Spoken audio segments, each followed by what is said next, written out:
여기 10cm 길이의 자가 있습니다. 이 자를 반으로 나누면 5cm가 됩니다. 그리고 5cm를 다시 반으로 나누면 2.5cm가 되고 다시 나누면 1.25cm, 또다시 나누면 0.625cm가 되죠. 이런 식으로 반으로 나누는 것을 계속한다면 어디까지 할 수 있을까요? 수학적으로만 본다면 소수점이 계속 늘어날 뿐 계속 0보다는 큰 값이 나올 테니 어떻게든 무한하게 반복할 수 있을 겁니다. 그렇다면 현실 세계에서도 이렇게 계속 반으로 나누는 것을 무한하게 반복할 수 있을까요? 이 우주에서 가장 작은 한계점은 과연 어디일까요?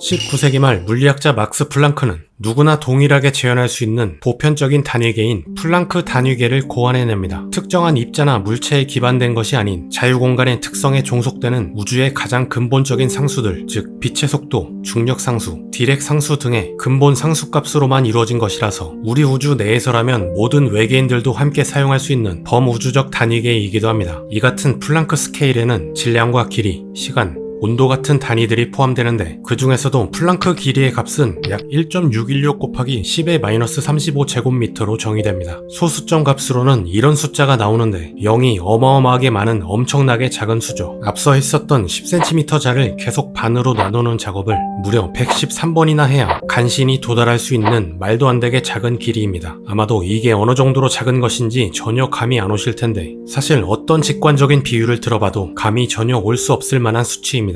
지름 약 1.68 펜토미터가량 크기의 작디 작은 양성자 하나를 관측 가능한 우주의 지름인 930억 광년까지 거대하게 확대해보죠. 자, 양성자 하나가 관측 가능한 우주만큼 커졌습니다. 그런데 놀랍게도 이 정도로 확대해서 키운 스케일에서조차 플랑크 길이는 여전히 약 8300km가량으로 지구보다 작다는 계산이 나옵니다. 상상이 되시나요? 이처럼 플랑크 길이는 인간의 감각으로는 머릿속에 그려보지도 못할 정도로 어마어마하게 작은 크기입니다. 그리고 여기서 이 플랑크 길이를 빛의 속도로 이동하는 데 걸리는 시간이 바로 플랑크 시간으로 이 또한 우리가 감히 상상할 수 없는 극미한 시간입니다. 우리가 눈을 깜빡이는데 걸리는 시간은 보통 0.1초가량이죠. 그런데 이런 눈 깜빡할 새에 플랑크 시간은 무려 10의 42제곱번 지나갑니다. 심지어 우주의 나이 138억 년을 1초로 줄여놓은 비율에서도 플랑크 시간은 여전히 10의 마이너스 26제곱초 정도밖에 되지 않습니다. 그냥 말도 안 되게 작은 시간인 것이죠. 그런데 여기서 흥미로운 점은 이 플랑크 길이와 시간이 적어도 우리가 아는 한 더 이상 작아질 수 없는 이론적인 한계점인 듯 보인다는 겁니다. 물론 스토니 단위계 같은 더 작은 스케일도 존재하지만 이보다 더 작은 값에서는 물리적인 의미를 잃어버리게 됩니다. 수학적으로만 보면 분명 더 작아질 수 있을 텐데 왜일까요?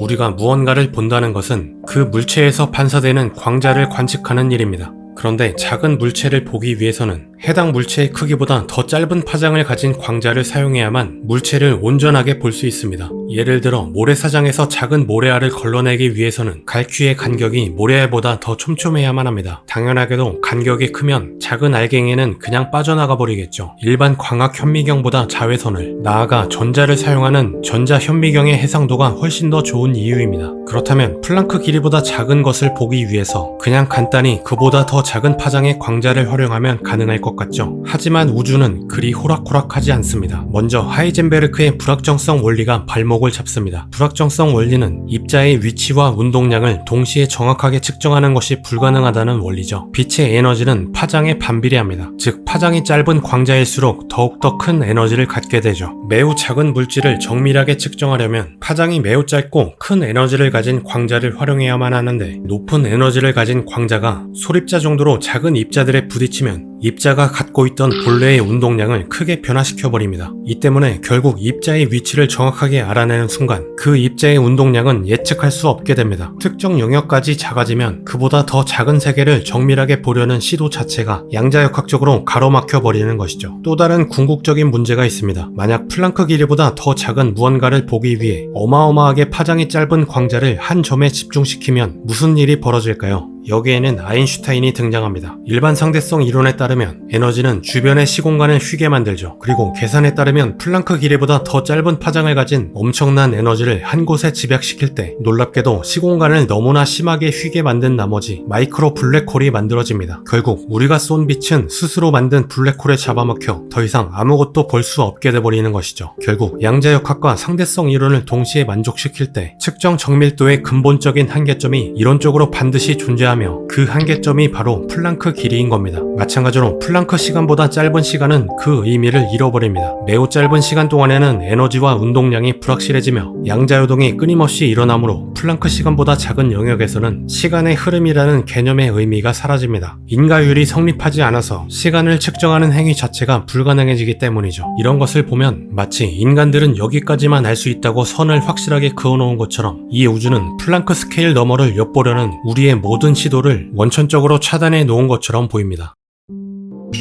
그렇다면 이 물리 법칙의 벽, 플랑크 스케일 너머에는 무엇이 있을까요? 현재 물리학자들은 이 경계에서 시공간이 더 이상 우리가 알던 매끄러운 비단이 아니라 끓어오르는 물거품처럼 혼돈스러운 양자 거품 상태일 것이라고 예측합니다. 이 영역에서는 우리가 알고 있는 모든 물리 법칙이 작동하지 않습니다. 따라서 양자 거품으로 가득 찬 초미지 세계를 제대로 이해하려면 양자역학과 중력을 결합한 완전히 새로운 양자 중력 이론이 필요합니다. 이를 설명하기 위해 과학자들은 다양한 이론들을 제시하고 있는데 현대 물리학의 거대한 담론인 촉근 이론에서는 모든 입자의 본질을 진동하는 매우 작은 끈으로 설명합니다. 만약 이것이 맞다면 우리가 아는 전자나 쿼크도 사실은 플랑크 길이 수준의 조그마한 끈이 다양한 진동 모드로 떨고 있는 모습일 겁니다. 또한 루프 양자 중력 이론에서는 시공간 자체가 원자화되어 있어서 더 이상 나눌 수 없는 최소 크기의 공간과 시간이 존재한다고 보고 있습니다. 우리의 직관으로는 이해하기 어렵지만 연속적이라 여겼던 물질도 이를 구성하고 있는 원자와 소립자 들로 이루어져 있음이 증명됐듯이 시공간 자체가 가진 입자성도 언젠가 수면 위로 드러날 가능성이 있습니다. 이런 아이디어들은 검증이 어려워서 아직 가설 단계에 머물러 있지만 가리키는 방향은 놀랍도록 일치합니다. 바로 우리 우주에는 더 이상 쪼갤 수 없는 근본적인 최소 단위, 즉 시공간의 픽셀이 존재할 수 있다는 것이죠. 이는 결코 우연이 아닙니다. 플랑크 스케일은 우리가 알고 있는 모든 힘인 중력, 전자기력, 양력, 강력이 하나로 통일될 것으로 예상되는 지평선이기 때문입니다. 즉 자연 법칙의 모든 갈래가 만나는 궁극의 무대가 바로 플랑크 길이와 시간이라는 것이죠. 그리고 그 경계를 넘어서면 지금의 물리 법칙들은 힘을 잃고 완전히 새로운 법칙이 필요해집니다. 과학자들이 플랑크 스케일을 중요하게 생각하는 이유도 바로 여기에 있죠.